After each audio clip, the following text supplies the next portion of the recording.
पाठ का नाम है कांग्रेस प्रणाली, चुनौतियां और पुनर्स्थापना। मैं इस पाठ के बारे में दो चार बातें बताता हूँ, सुनना, फिर बाद में समझ में आएगा।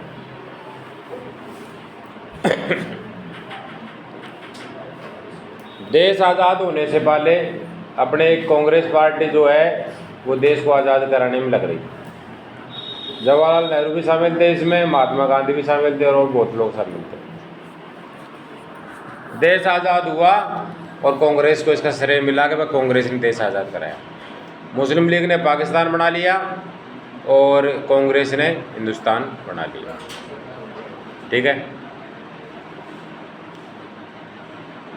कोई भी पार्टी होती है ना, कितना ही बढ़िया संगठन हो, सब कुछ कितना ही बढ़िया चले, लेकिन वो उसमें दोष आ ही जाते हैं समय के आधार पर।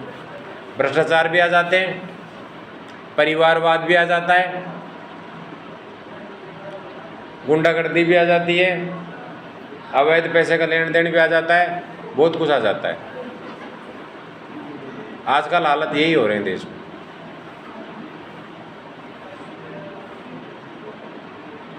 अब हम देखते हैं कि कांग्रेस किस प्रकार से तो आगे बढ़ी, क्या इसमें धीरे धीरे कमियां आई और कैसे दोबारा से इसकी पुनर्स्थापना हुई, दोबारा से ठीक कैसे हुआ सब कुछ। भारत की स्वतंत्रता के बाद देश की राजनीति में लंबे समय तक एक ही राजनीतिक दल का प्रभुत्व बना रहा। एक राजनीतिक दल कौन सा था? कांग्रेस। इसका पूरा नाम तो इंडियन नेशनल कांग्रेस है, INC, सामान्यतः इसको कांग्रेस बोलते हैं। इस प्रभुत्व को राजनीति विज्ञान में कांग्रेस प्रणाली कहा जाता है।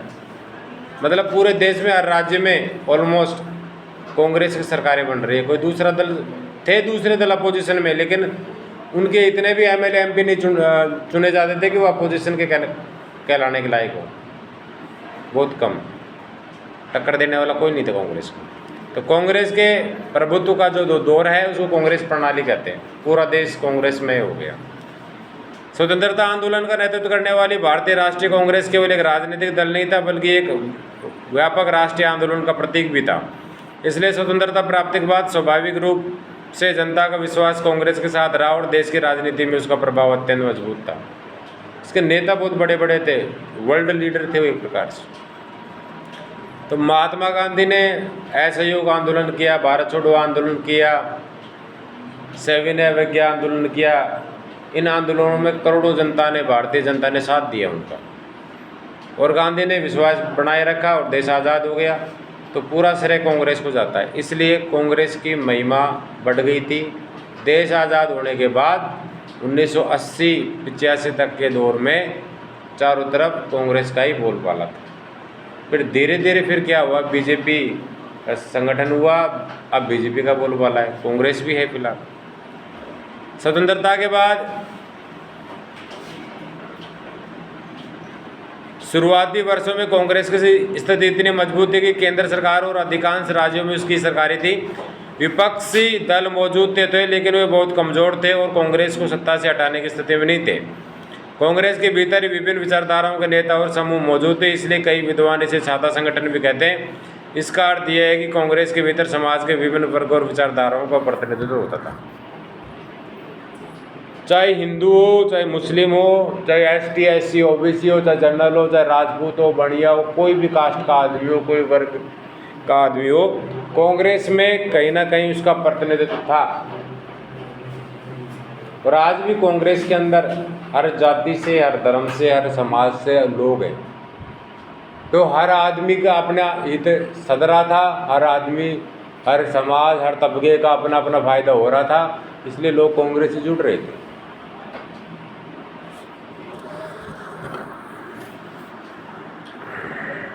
कांग्रेस प्रणाली के निर्माण और स्थिरता में देश के पहले प्रधानमंत्री जवाहरलाल नेहरू की महत्वपूर्ण भूमिका रही है। जब देश आज़ाद हुआ तो 1947 में हुआ था। महात्मा गांधी 1948 में मरे थे। महात्मा गांधी प्रधानमंत्री बन सकते थे, लेकिन इंटरेस्ट नहीं था, साधु प्रवृत्ति के आदमी थे। सुभाष चंद्र बोस प्रधानमंत्री बनने लायक थे, लेकिन वो अज्ञात रूप से, रहस्यमय तरीके से विमान क्रैश के अंदर ख़त्म हो गई। लोग कहते हैं कि वो कई सालों बाद भी जिंदा थे, लेकिन आज तक उनकी डेड बॉडी नहीं मिली। अब एसन से बना हुआ है कि वो कैसे क्या खत्म हुए। महान आदमी थे कौन? सुभाष चंद्र बोस। वल्लभ भाई जो पटेल हैं वो भी प्रधानमंत्री बन सकते थे, लेकिन किस्मत ने साथ नहीं दिया। कुल मिला के ये प्रधानमंत्री बनना किसी किस्मत में लिखा था? नेहरू के, बन गया। ब्रिटेन से पढ़ के आया था, मॉडर्न था उस जमाने में। कांग्रेस प्रणाली निर्माण और स्थिरता में देश के पहले प्रधानमंत्री जवाहरलाल नेहरू की महत्वपूर्ण भूमिका रही। नेहरू ने लोकतांत्रिक संस्थाओं को मजबूत करने, आर्थिक विकास की परियोजनाओं को लागू करने और भारत को एक आधुनिक राष्ट्र के रूप में स्थापित करने का प्रयास किया। के नेतृत्व में भारत ने पंचवर्षीय योजनाओं की शुरुआत की, औद्योगिक विकास को बढ़ावा दिया और वैज्ञानिक सोच को प्रोत्साहित किया। मतलब देश तीव्र गति से आगे बढ़ रहा था। देश आज़ाद हुआ तो बुरे हालात थे, कई जगह तो खाने के भी लाले पड़ रहे। इधर पाकिस्तान दुश्मन है, इधर चाइना दुश्मन है। पाकिस्तान ने 1948 पर अटैक किया हमारे कश्मीर पे, जो भारत का अंग बन गया। तो उसके बाद 1965 में, 71 में, 1999 में कारगिल में अटैक हुआ पाकिस्तान के द्वारा। चाइना ने 1962 में अटैक किया, जिसमें मेजर शैतान सिंह शहीद हो गए। कुल मिला के चारों तरफ दुश्मन ही दुश्मन। छोटी छोटी चीज़ें नहीं देखते ना, गलतियां हो जाती हैं, गलतियां हो जाती हैं, सामान्य बात है। मेरी लाइफ में जो कुछ भी विचित्र दिखे तो तुम्हें विचित्र लग सकता है, लेकिन हर चीज़ के पीछे लॉजिक है। हर चीज़ के पीछे क्या है? लॉजिक है। बताऊंगा फुर्सत में लॉजिक। अब देखते हैं 1964 में जवाहरलाल नेहरू की मृत्यु के बाद भारतीय राजनीति में एक नई स्थिति पैदा हुई। उनके बाद लाल बहादुर शास्त्री प्रधानमंत्री बने। उन्होंने भी देश को कुशलता से नेतृत्व किया, लेकिन 1966 में उनकी अचानक मृत्यु हो गई। इसके बाद इंदिरा गांधी भारत की प्रधानमंत्री बनी। उस समय कांग्रेस पार्टी के भीतर कई वरिष्ठ नेताओं का प्रभाव था, जिन्हें सिंडिकेट कहा जाता था। नेहरू जी 1964 में खत्म हो गए। प्रथम आम चुनाव 1956 में हुए थे।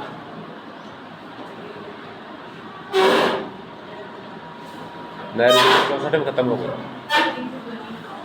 और फिर उसके बाद में जवाहरलाल जो लाल बहादुर शास्त्री जी क्या बने? पीएम बने, लेकिन उनकी मृत्यु हो गई रहस्यमय तरीके से। पता ही नहीं चला वो कैसे मरे। शरीर नीला पड़ा हुआ था, ऐसा बताया जाता है। अब जब नेहरू जी नहीं है, लाल बहादुर शास्त्री पीएम नहीं है, तो फिर नेहरू जी की बेटी इंदिरा गांधी पीएम बनी। शक्तिशाली महिला थी। 1960 के दशक के मध्य में तक कांग्रेस प्रणाली मजबूत रही, लेकिन धीरे धीरे से कई चुनौतियों का सामना करना पड़ा। सबसे बड़ी चुनौती आर्थिक समस्याओं के रूप में सामने आई। देश में महंगाई बढ़ रही थी, बेरोजगारी की समस्या गंभीर होती जा रही थी, कई क्षेत्रों में खाद्यान्न की कमी थी। 1965 और 66 के दौरान देश को सूखे का सामना करना पड़ा, जैसे कृषि उत्पादन पर नकारात्मक प्रभाव पड़ा। इन समस्याओं के कारण जनता में सरकार के प्रति असंतोष बढ़ने लग गया। हम सरकार को वोट देते हैं तो हमारे सामने कोई भी क्लेश आता है ना, उसके लिए सरकार को हम जिम्मेदार ठहराते हैं। चाहे वो क्लेश सरकार के कारण आए, चाहे वो विदेशी शक्तियों के कारण आए, चाहे प्राकृतिक आपदा के कारण आए, हम सरकार को ही जिम्मेदार ठहराते हैं। कैसे? जैसे तूफान आ गया, आंधी आ गया, ओले पड़ गए, बाढ़ आ गई, सूखा पड़ गया, अकाल पड़ गया, सब प्राकृतिक चीज़ें। लेकिन हम सरकार के अधीन है, सरकार को वोट देते हैं, सरकार हमसे टैक्स लेती है, तो सरकार का दायित्व है कि वो इन प्राकृतिक आपदाओं से निपटे और जनता की सुरक्षा करे। सरकार तो बाढ़ लेके नहीं आई ना, लेकिन उस बाढ़ में बचाने का कर्तव्य किसका है? सरकार। ऐसे ही उस जमाने में आर्थिक रूप से कमजोरी हो गई देश में। क्या क्या उद्योगों का विकास तो था नहीं, एकमात्र धंधा क्या था? खेती करना, और खेती में कुछ बचता नहीं था। पुराने तरीके के यंत्र औजार, कोई बिजली नहीं, ऐसे बैलों से काम कर रहे हैं, तो लिमिटेड ही प्रोडक्शन हो पाती है। मतलब ये हुआ कि आज 10 बीघा में मान लो 20 बोरी हो रही है सपोज, तो उस ज़माने में 10 बीघा में 10 ही बोरी होती थी। कारण क्या है, न तो वो सिंथेटिक बीज जानते थे किसान, न ट्रैक्टर थे, न बोरिंग मशीन थी, बिल्कुल देसी तरीके से बैलों से खेती करते थे, तो कम ही प्रोडक्शन होगा। महामारी, अकाल, ऐसी सिचुएशन आती रहती थी, देश बर्बाद हो रहा था। अब चाहे सरकार की गलती हो कि नहीं हो, लेकिन जनता का असंतोष तो सरकार के ऊपर ही जाएगा। इसके अलावा क्षेत्रीय दलों का उदय भी कांग्रेस प्रणाली की चुनौती बनकर सामने आई। कई राज्यों में स्थानीय मुद्दों और क्षेत्रीय पहचान के आधार पर नए राजनीतिक दल उभरने लगे। इन दलों ने कांग्रेस के प्रभुत्व को चुनौती दी और जनता के सामने वैकल्पिक राजनीति प्रस्तुत किया। अब कांग्रेस के चारों तरफ एक प्रकार से असंतोष हो रहा था, लोग कांग्रेस से मोह भंग कर रहे थे कि यार कुछ दूसरा ही पॉलिटिकल पार्टी लेके आओ। तो क्षेत्रीय पॉलिटिकल पार्टी का उदय हुआ जो जनता को मोटिवेट कर रही थी और जनता के सामने अपील कर रही थी कि हम कांग्रेस से बढ़िया शासन करेंगे, हमको वोट दो। 1967 के आम चुनाव भारतीय राजनीतिक इतिहास में एक महत्वपूर्ण मोड़ साबित हुआ। इस चुनाव में कांग्रेस को पहले की तुलना में काफ़ी नुकसान हुआ। कई राज्यों में कांग्रेस को हार का सामना करना पड़ा और वहाँ गैर कांग्रेसी सरकारें बनी। पंजाब, हरियाणा, उत्तर प्रदेश, बिहार, पश्चिम बंगाल और तमिलनाडु जैसे राज्यों में विपक्षी दलों ने मिलकर संयुक्त सरकारें बनाई। यह पहली बार था जब कांग्रेस का प्रभुत्व इतने बड़े स्तर पर कमजोर हुआ। 1967 के इलेक्शन में कांग्रेस के खिलाफ कई दल खड़े हो गए। उन्होंने अपने 10-15 जितने भी उस ज़माने में उनके MLA MP जीते। अब क्या हुआ, अकेला किसी एक दल ने इतने ज़्यादा विजय हासिल नहीं की, इतने ज़्यादा MLA नहीं जिता पाया कोई दल जितने कांग्रेस के थे। 10 दल है, 5 दल है, उनके MLA जब मिल जाते हैं ना तो वो कांग्रेस से ज़्यादा हो जाते हैं, तो कांग्रेस की सरकार नहीं बढ़ती और हम अलायंस गवर्नमेंट बोलते हैं, गठबंधन सरकार बनने लगी। मतलब धीरे धीरे क्षेत्रीय दल बने, इन्होंने कुछ कुछ MLA अपने जिताए। अकेला कोई भी क्षेत्रीय दल इसका अपोजिशन नहीं कर सकता था, कुछ सरकार नहीं बना सकता, इसलिए 10-5 क्षेत्रीय दल मिलके वो क्या करते थे, सरकार बनाते, गठबंधन सरकार। 1967 के चुनाव के बाद कांग्रेस पार्टी के भीतर भी मतभेद बढ़ने लगे। पार्टी के पुराने और अनुभवी नेताओं तथा इंदिरा गांधी के बीच विचारों का टकराव बढ़ा। अंततः 1969 में पार्टी 2 हिस्सों में विभाजित हो गई। एक गुट का नेतृत्व इंदिरा गांधी कर रही थी, जबकि दूसरा गुट पुराने नेताओं के साथ है। इस विभाजन ने भारतीय राजनीति को नई दिशा दी। क्या होता है, घर हो चाहे वो कोई पॉलिटिकल पार्टी हो चाहे कंपनी हो, उसमें हमेशा वास्तव में होता है मतभेद, होता है 100% मतभेद होता है। कैसे समझाएं बात को, आप जिन भी घर से बिलोंग करते हो, कोई भी जाति है, कोई भी धर्म है तुम्हारा, और कहीं भी तुम रहते हो, 5-4 कॉमन चीजें हैं जो मैं बताता हूँ जो तुम पे सब पे लागू होती है। कॉमन चीज क्या है कि सास बहू की नहीं बनती, दौरानी जेठानी की नहीं बनती, 5 भाई है वो 5 रास्ते जा रहे हैं उनकी नहीं बनती, ब्याह सगाई में जरूर एक साथ आ जाते हैं, वो भी पैर पकड़वाते हैं एक दूसरे को। ऐसे नाटक हम घरों में देख रहे हैं नहीं देख रहे, सामान्य बात है। एक घर जब यूनाइटेड नहीं रह सकता तो पार्टी में इतने सारे मेंबर है वो कैसे यूनाइटेड रहेंगे। और फिर वो कांग्रेस में 2 प्रकार के लोग थे, एक तो बूढ़े लोग थे और एक जवान लोग। बूढ़े लोग पुरानी परंपराओं को जिस तरीके से कांग्रेस चल रही है उस हिसाब से चलाना चाहते थे, और नए लोग नए तरीके से चलाना चाहते थे। मेरे शादी की मैं बात बताता हूँ तो वो बात समझ में आएगी।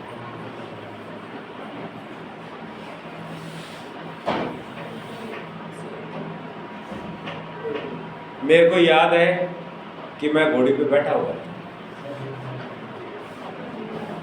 शेरवानी पहन रखी थी, केसरिया रंग का साफा था, लेफ्ट साइड में तलवार लटक रही थी।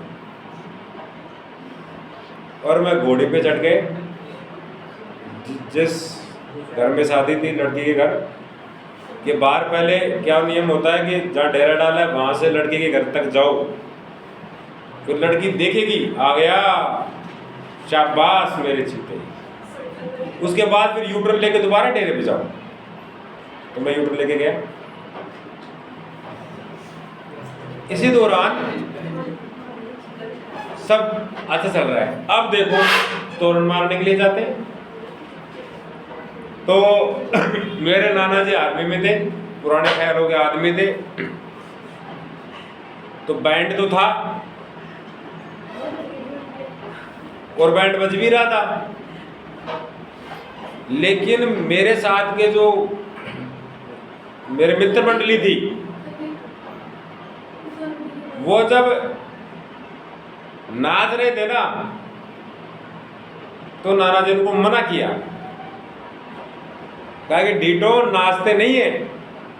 पुराने ख्याल होते थे कि कोई भी पुरानी बारातों के अंदर आदमी नहीं नाचते थे, किसी भी समाज की बात कर लो, पुरानी बारातों में आदमी कभी भी वहां जाके नहीं नाचते, न घर पे नाचते थे, आदमी नाचते ही नहीं थे कभी।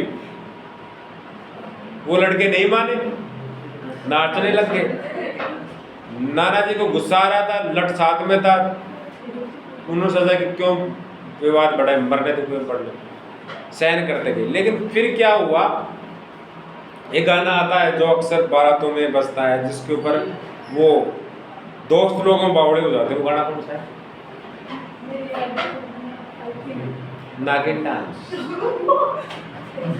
बावड़े हो जाते हैं, बढ़िया बढ़िया कपड़े पहन के आते हैं, वो कीचड़ में लौट लेते हैं, धूड़ में लौट लेते हैं, ये दिखाने के लिए कि देख दोस्त तेरे लिए आज हम नागिन बन गए। वो डीड नागिन बन रहे थे और रुमाल मुंह में लेके, और वो बीन भी बना रहे थे, ऐसा मैंने फील किया था। ये बात उनके बर्दाश्त नहीं हुई और लाठी लेके वो 10 बार जो नागिन लौट रही थी ना, उनका धड़ा रख दिया। मजा आ गया। अब मुझे बताओ ये घटना क्यों घटी? पुराने और नए विचारों का, पुराने नए विचारों का क्या है ये? अरे क्या है नए विचारों का? टकराव है।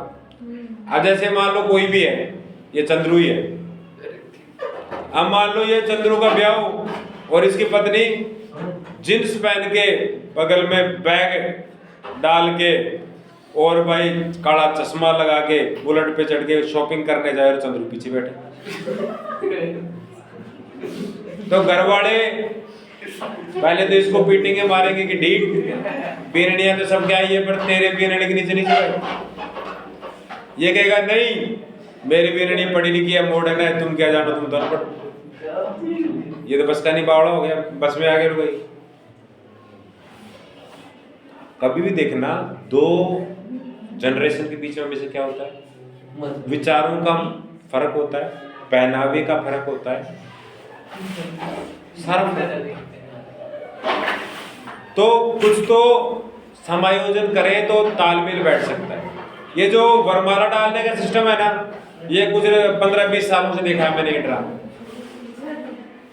करवा चौथ पे वो चालनी में मुंह देखते हैं अपने मोहल्ला का, ये भी मैंने कुछ दिन पहले ये मैंने देखा है ड्रामा। ये नहीं होते थे रास्ता।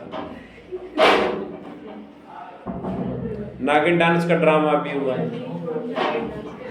घर की लुगाइयां नाच रही हैं और पूरा गांव लुगाइयों को देख रहा है। पहले भी नाचते थे लुगाइयां, पर घर के देखते थे। तो ये परंपराएं चेंज हो रही है, तो वास्तव में पुरानी पीढ़ी नई पीढ़ी में टकराव होता है। तो कांग्रेस में भी क्या है, पुरानी पीढ़ी बूढ़े लोग, नई पीढ़ी इंदिरा गांधी के समर्थक में टकराव होता है। इंदिरा गांधी ने अपनी राजनीतिक स्थिति को मजबूत बनाने के लिए कई महत्वपूर्ण निर्णय लिए। 1969 में उन्होंने देश के प्रमुख बैंकों का राष्ट्रीयकरण कर दिया। इस कदम का उद्देश्य था कि बैंकिंग व्यवस्था का लाभ गरीब और ग्रामीण क्षेत्रों तक पहुंच सके। इसके अलावा उन्होंने राजाओं को मिलने वाले प्रिय पर्स को समाप्त करने का भी निर्णय लिया। इस निर्णय से गरीब और मध्यम वर्ग के लोगों में उनकी लोकप्रियता बढ़ गई। 1971 के आम चुनाव में इंदिरा गांधी ने गरीबी हटाओ का नारा दिया। यह नारा बहुत प्रभावशाली साबित हुआ और जनता ने उन्हें भारी समर्थन दिया। इस चुनाव में कांग्रेस को बड़ी जीत मिली और इंदिरा गांधी की राजनीतिक स्थिति बहुत मजबूत हो गई। इस प्रकार कांग्रेस ने अपनी राजनीतिक स्थिति को फिर से स्थापित कर लिया। मतलब नेहरू जी खत्म होने के बाद एक बार तो कांग्रेस बिल्कुल पतन की तरफ अग्रसर हो गई थी, आपस में ही नहीं बन रही थी। लेकिन धीरे धीरे इंदिरा गांधी ने अपने चमत्कारिक छवि, अच्छी भाषण शैली, कुशल नेतृत्व क्षमता के दम पर दोबारा से कांग्रेस को एक सुदृढ़ पॉलिटिकल पार्टी बना दी। 1971 के बाद कांग्रेस का प्रभुत्व फिर से मजबूत हुआ, लेकिन भारतीय राजनीति में अब पहले जैसी स्थिति नहीं रही। विपक्षी दल भी धीरे धीरे संगठित हो रहे थे, लोकतंत्र में प्रतिस्पर्धा बढ़ रही थी। इस प्रकार भारतीय राजनीति एक नए चरण में प्रवेश कर रही थी, जहाँ कई दलों के बीच प्रतिस्पर्धा देखने को मिल रही थी। पहले केवल मात्र कांग्रेस थी, अब दूसरे छोटे मोटे दल आने लग गए। उनकी सरकारें तो नहीं बन पा रही ढंग से, लेकिन गठबंधन ने सरकार तो बना ही लेते थे। अंततः यह कहा जा सकता है कि स्वतंत्रता के बाद कांग्रेस प्रणाली ने भारतीय राजनीति को स्थिरता प्रदान की। हालांकि समय के साथ इसे कई चुनौतियों का सामना करना पड़ा, लेकिन इंदिरा गांधी के नेतृत्व और नई नीतियों के कारण कांग्रेस ने अपनी राजनीतिक स्थिति को फिर से मजबूत कर लिया। इसलिए इस दौर को कांग्रेस प्रणाली की चुनौती और पुनर्स्थापन के नाम से जाना जाता है। अब मैं प्रश्न पूछता हूँ ओरली, तुम ही सोचना इसका आंसर क्या है। पहला प्रश्न है, कांग्रेस प्रणाली से आप क्या समझते हो, बताओ क्या होती है कांग्रेस प्रणाली। फिर मैं बताऊं।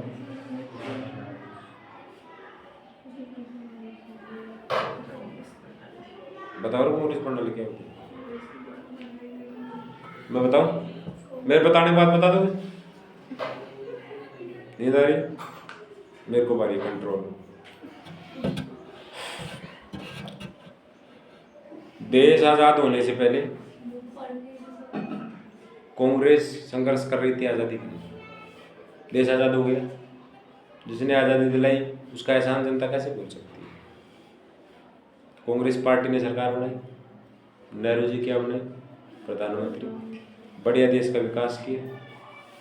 एकमात्र पार्टी जिसका 100 सालों से 1885 में बनी थी,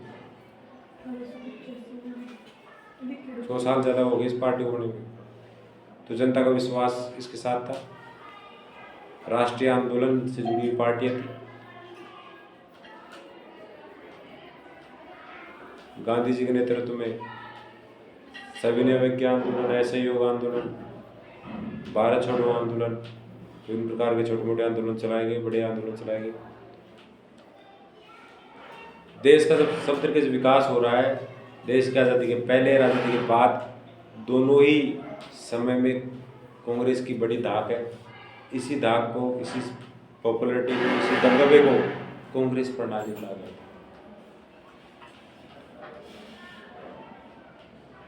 प्रणाली को मतलब स्टाइल।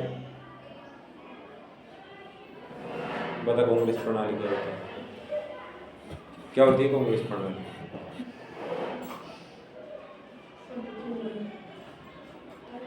तेरी आंखें तो खुली है, लेकिन इन आंखों में पाठ नहीं है जो मैं पढ़ा रहा हूँ, कुछ और है। या तो जीमना है तुम्हारे, या 1:30 बजे की घड़ी दिख रही है तुम्हें। दो ही चीज दिख रही है आंखों में, या तो जीमना या 1:30 बजे की घड़ी।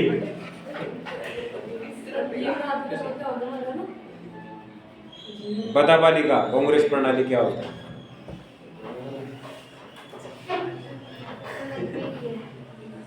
तू भी इनके बराबर हो। बता चंद्रू, कांग्रेस प्रणाली क्या होता है। तू भी सो जा राबड़ी पी के। कठो तक राबड़ी भर लो, कठो तक राबड़ी भर लो, नीम के पेट के नीचे सो जाओ। बता रे डेट, बता कांग्रेस प्रणाली क्या होता है।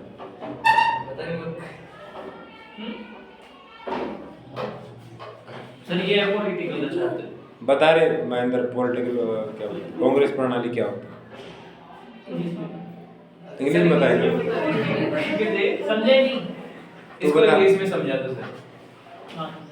तू बता क्या नाम है। सोनू, सोनू तो नाम, क्या नाम है इसका। संजय। कोई बात नहीं, तो अपने आप को सोनू मान ले। सर कैसे मानूं? हाँ तो मेरे को क्यों सोनू नाम याद आता, मेरे को तो नहीं पता। हाँ तो बता।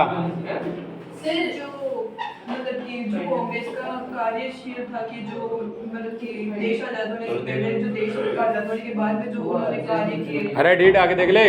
हाँ जो मतलब कि देश को आजाद कराने में कांग्रेस का जो मतलब कार्य था देश के प्रति उन्होंने किया, उसको मतलब उसको ही कार्य प्रणाली कहते हैं, जो मतलब कि अपने एक ही सेंटेंस में बता दूं क्या? कांग्रेस का दबदबा, ए डिटो, कांग्रेस के दबदबे को ही कांग्रेस प्रणाली कहते हैं।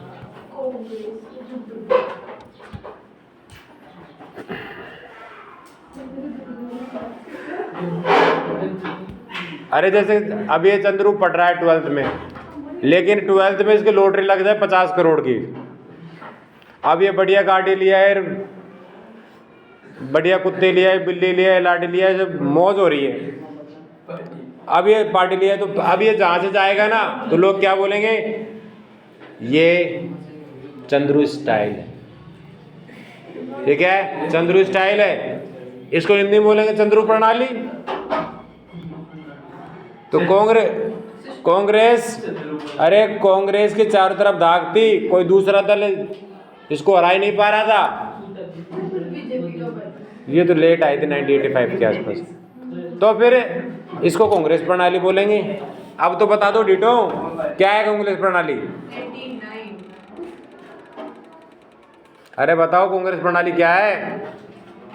कांग्रेस प्रणाली दबदबा, कांग्रेस का दबदबा, उसी को कांग्रेस प्रणाली कहते हैं। अब देखो इसका आंसर बता रहा हूँ, कांग्रेस प्रणाली क्या है। स्वतंत्रता के बाद भारतीय राजनीति में इसकी भूमिका का वर्णन करो, एक ही बात है।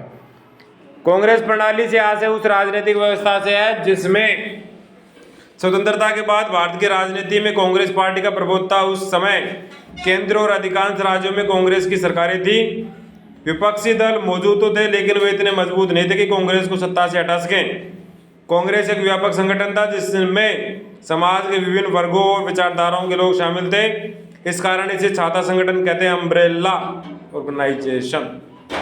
स्वतंत्रता के बाद देश के सामने कई चुनौतियां थी, जैसे राष्ट्र निर्माण, आर्थिक विकास, लोकतांत्रिक संस्थाओं की स्थापना। कांग्रेस पार्टी ने चुनौतियों का सामना करते हुए देश को स्थिर राजनीतिक व्यवस्था प्रदान की। जवाहरलाल नेहरू के नेतृत्व में लोकतंत्र की जड़ें मजबूत हुई और विकास की कई योजनाएं शुरू की गई। इस प्रकार कांग्रेस प्रणाली ने देश में लोकतंत्र को स्थापित करने में महत्वपूर्ण भूमिका निभाई। अब दूसरा प्रश्न पूछ रहा हूँ, समझने की कोशिश करना। 1967 के आम चुनाव भारतीय राजनीति में एक महत्वपूर्ण मोड़ क्यों माने जाते हैं?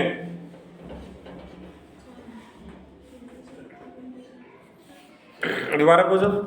1967 का जो इलेक्शन हुआ उसमें भारतीय राजनीति में महत्वपूर्ण मोड़ क्यों है? एक ही लाइन में आंसर है इसका, बताऊंगी। कांग्रेस की स्थिति कमजोर हुई, क्षेत्रीय दल मजबूत हुए और गठबंधन सरकार बनी। सही है ना बात? अरे सही है कि नहीं? 1967 के आम चुनाव भारतीय राजनीतिक इतिहास में महत्वपूर्ण मोड़ माने जाते हैं, क्योंकि इस चुनाव में पहली बार कांग्रेस के प्रभुत्व को गंभीर चुनौती मिली। इससे पहले के चुनाव में कांग्रेस को लगातार भारी बहुमत मिलता रहा था, लेकिन 1967 में उसकी स्थिति कमजोर हो गई। इस चुनाव में कई राज्यों में कांग्रेस को हार का सामना करना पड़ा। पंजाब, हरियाणा, बिहार, उत्तर प्रदेश, तमिलनाडु जैसे राज्यों में गैर कांग्रेसी सरकारें बनी। विपक्षी दलों ने मिलकर संयुक्त मोर्चा बनाकर सरकारें बनाई। इससे स्पष्ट हो गया कि भारतीय राजनीति में अब बहुदलीय प्रतिस्पर्धा बढ़ रही है। अगला प्रश्न बोलूं। अब इसका उत्तर खोजने की कोशिश करना। प्रश्न पूछू क्या?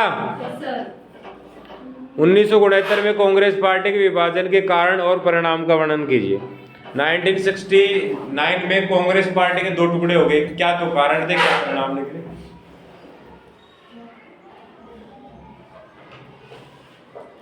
कांग्रेस में फूट क्यों पड़ी? कांग्रेस में विभाजन क्यों हुआ? मैंने बताया था, दो पीढ़ियों में हमेशा फर्क होता है। तुम्हारे दादाजी तुम्हें ऐसे बोले लड़कों धोती कुर्ता पहना करो, ये क्या अंग्रेजों की तरह पैंट पहनते हो? लड़कों क्या इंस्टा व्हाट्सएप चलाते हो तुम? गलत बात है, तुम तो चिट्ठी पत्री लिखा करो। क्या मोटरसाइकिल चलाते हो तुम? तो ऊंट गाड़ी पे जाया जाएगा। ट्रैक्टर गलत चीज है, तुम तो बड़दों से खेती किया करो। तुम मान लोगे उनकी बातों को? अरे डिटो मान लोगे क्या? क्या सर बताओ, ध्यान नहीं है। अरे एक बात सुनो, तुम्हारे दादाजी ऐसे बोले कि भाई चंद्रू तेरी सगाई हो गई है, लेकिन ध्यान देना तू वीडियो कॉल नहीं करेगा कभी। कि क्यों?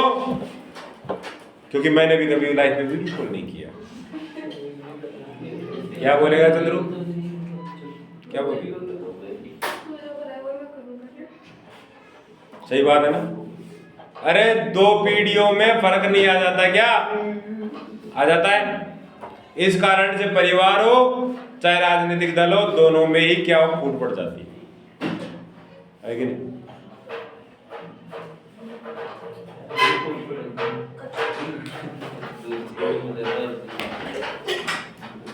समाज में भी सामंजस्य बिठाना पड़ता है। जब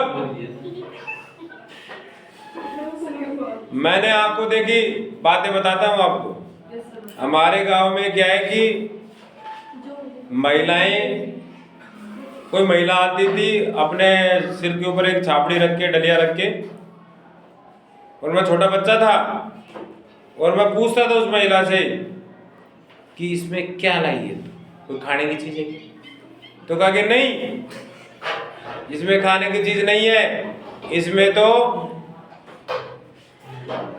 मेकअप का सामान है। मैं जो बड़ा बच्चा था, वो महिला डलिया को नीचे रख दी और हमारी काकी ताई कोई बहन बेटी परिवार की इकट्ठी हो जाती उसके चारों तरफ, और वो उनको किसी को नेल पॉलिश देती, किसी को लिपस्टिक देती।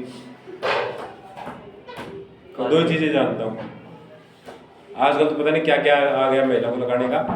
नेल पॉलिश, लिपस्टिक, टिकी, काजल, ये देती उसको। आज पहले तो महिलाएं घर पे खरीदती थी चीजें, महिला बेचने क्या आती थी, लेकिन आज महिलाएं खुद कहाँ जाती हैं? ब्यूटी पार्लर जाती हैं। मैं एक दिन एक ब्यूटी पार्लर में बैठा था, किसी कारण से बैठा था। वो कारण बता देता हूँ मैं, वो कारण बता देता हूँ वो कारण क्यों। मेरा मोबाइल हो गया था डिस्चार्ज,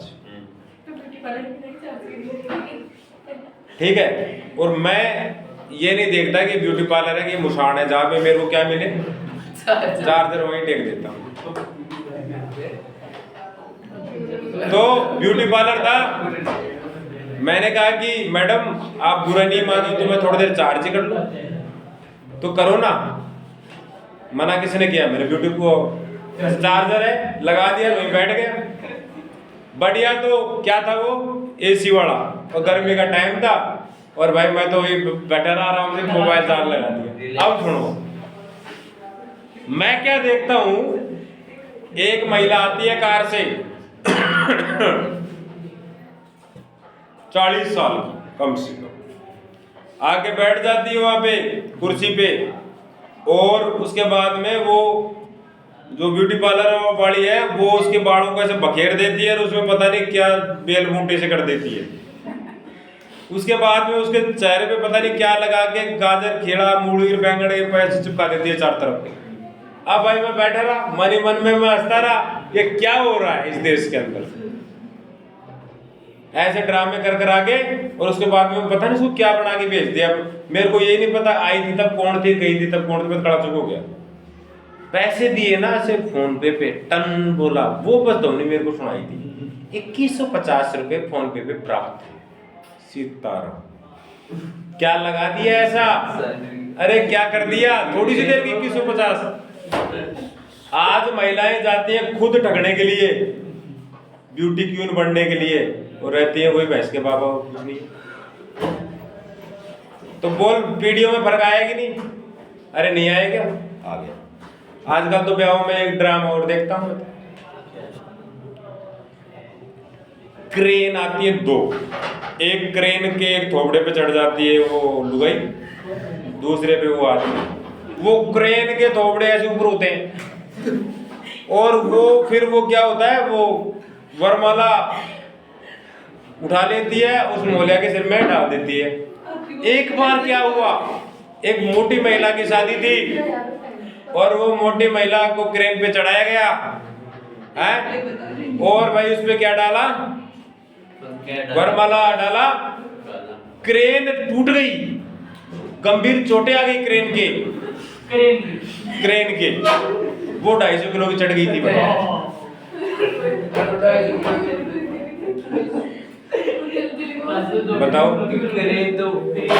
क्रेन तो न्यूट्रल हो गई।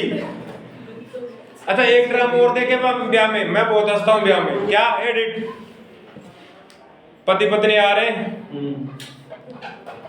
फेरे तो आजकल देखते नहीं, फेरे को लाओ मैं सब कुछ देखता हूँ, ब्याह फेरे तो होते ही नहीं। धुआं उड़ रहा है और धुएं के अंदर ऐसे आ रहे हैं जैसे कोई इंद्र के दरबार के अंदर अप्सराएं आ रही है। आगे आते कैट वॉक करते हुए और फिर पता नहीं आशीर्वाद देने आते हैं तो आशीर्वाद लेने आते, ये भी कंफ्यूजन हो जाता हूँ। फिर वरमाला डाल डूल के वो गए। उसके बाद में बेटे वाला बेटी वाला डोकरा होते। भाई ये बच्चों के खेल क्यों करते हैं नहीं वाला, अरे डीट क्लास चल रही है।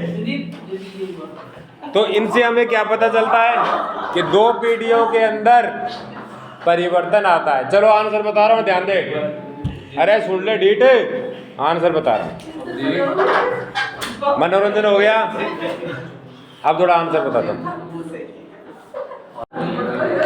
1969 में कांग्रेस पार्टी के भीतर गंभीर मतभेद उत्पन्न हो गए। इंदिरा गांधी और पार्टी के पुराने नेताओं के बीच कई नीतिगत मुद्दों पर असहमति थी। पुराने नेता संगठन की पारंपरिक नीतियों को बनाए रखना चाहते थे, जबकि इंदिरा गांधी अधिक प्रगतिशील और जनहितकारी नीतियों को लागू करना चाहती थी। तो कांग्रेस के जो बूढ़े बड़े लोग थे ना, वो कह रहे थे कांग्रेस जैसे चलेगी ना, पुराने तरीके से चलने दो। इंदिरा गांधी यंग थी, वो कहते हैं कि नए नीतियाँ होनी चाहिए, देश नए तरीके से चलना चाहिए। इन मतभेदों के कारण कांग्रेस 2 भागों में विभाजित हो गई। एक गुट का नेतृत्व इंदिरा गांधी कर रही थी, दूसरे गुट का पुराने नेताओं के साथ था।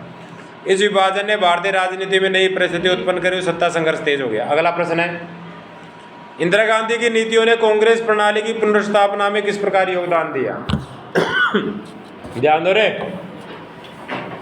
इंदिरा गांधी ने 3 काम किए, 3 काम में फेमस हो गई। वो 3 काम याद कर लो। पहला, बैंकों का राष्ट्रीयकरण। क्या होता है? जितने भी प्राइवेट बैंकिंग थी ना, उन सबको सरकारी बना दिया। क्या फायदा? प्राइवेट बैंक मनमाने ढंग से ब्याज वसूलती थी। यदि वो सरकारी बन गई तो आरबीआई के नीचे आ जाएंगी। आरबीआई के नीचे तो खैर सारी आती है। तो सरकारी यदि बन जाती है तो सरकार के हिसाब से 100% काम करेंगी, न तो गरीबों से ज़्यादा ब्याज देंगी। और गरीब ने यदि टाइम पे ब्याज बटा नहीं दिया तो उसको नीलामी करने के भी नियम होते, तो सारे नियम फॉलो करेगी। और गरीब ने पैसा नहीं दिया तो गुंडे तो नहीं भेज सकते कम से कम। आज कोई भी सरकारी बैंक है ना, उसे पैसा ले लिया, 1 करोड़ रुपए तुम खा गए, वो नोटिस भेजेगी, तुम्हारी प्रॉपर्टी नीलाम करेगी, लेकिन गुंडे नहीं भेज सकते। तो आरबीआई का अधीन कर दिया, उन सबको नेशनलाइज कर दिया, सरकारी बैंक बना दिया।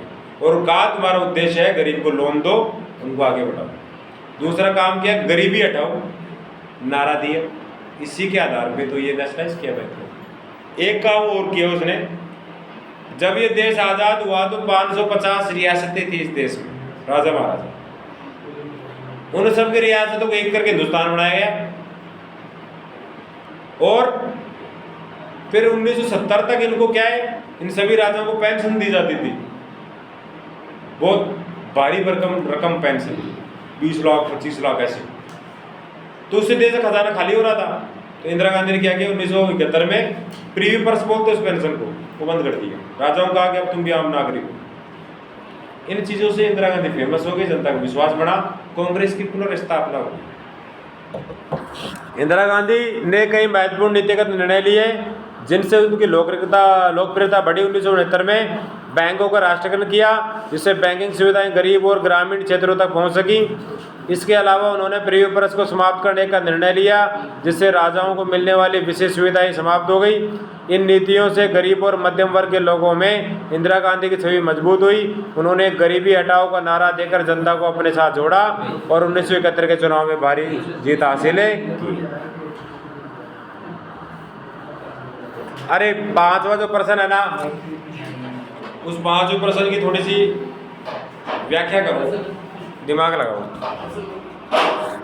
प्रश्न पता क्या है कि कांग्रेस प्रणाली को कई चुनौतियों का सामना करना पड़ा, लेकिन यह फिर से स्थापित हो गई। इस कथन की व्याख्या करो। पता है क्या बताओगे इसमें? यह बताओगे कि देश आज़ाद हुआ तो सबसे पॉपुलर, सबसे शक्तिशाली दल कांग्रेस था। कारण देश को आज़ाद कराया था जनता का भरोसा। 1967 तक प्रथम प्रधानमंत्री तो अपने जवाहरलाल नेहरू थे। 1964 में इनका देहांत हो गया। उसके बाद में 64 से 66 तक अपने कौन रहे? लाल बहादुर शास्त्री, उनका देहांत हो गया। अब फिर इलेक्शन हुए 67 के। इसके अंदर क्या हुआ? कांग्रेस को थोड़ा क्या बोलते हैं, असफलता का मुंह देखना पड़ा। लेकिन कुल मिला के इंदिरा गांधी क्या बन गई? पीएम बन गई। इंदिरा गांधी शक्तिशाली महिला थी, कांग्रेस के वरिष्ठ लोगों की बूढ़ों की नहीं सुनती थी। डायनेमिक कदम उठाया उसने और इस पार्टी को दोबारा से शक्तिशाली बनाने के लिए 3 काम किए। गरीबी हटाओ का नारा दिया, बैंकों का राष्ट्रीयकरण किया और राजाओं के प्रिव्यू पर समाप्त कर दिया। राजाओं को मिलने वाले बड़ी बड़ी पेंशनों को बंद कर दिया। इससे क्या हुआ? इसने देश के सामने जो चुनौतियाँ थी, चुनौती सबसे बड़ी थी गरीबी। तो गरीबी का नाश कैसे किया इसने? बैंकों का लोन दो। ट्रैक्टर खरीदना चाहता है, ले जा लोन। गाड़ी खरीदना चाहता है, पार्टी खरीदना चाहता है, ले जा लोन। इससे क्या हुआ? आम आदमी के घर में वस्तुएं आई, वो आगे बढ़ा। ये बात। तो 1960 के दशक के बाद कांग्रेस प्रणाली को कई चुनौतियों का सामना करना पड़ा। आर्थिक समस्याएं, क्षेत्रीय दलों का उदय और 1967 के चुनाव में कांग्रेस की हार ने उसके प्रभुत्व को कमजोर कर दिया। इसके अलावा 1969 में पार्टी के विभाजन भी एक बड़ी चुनौती थी।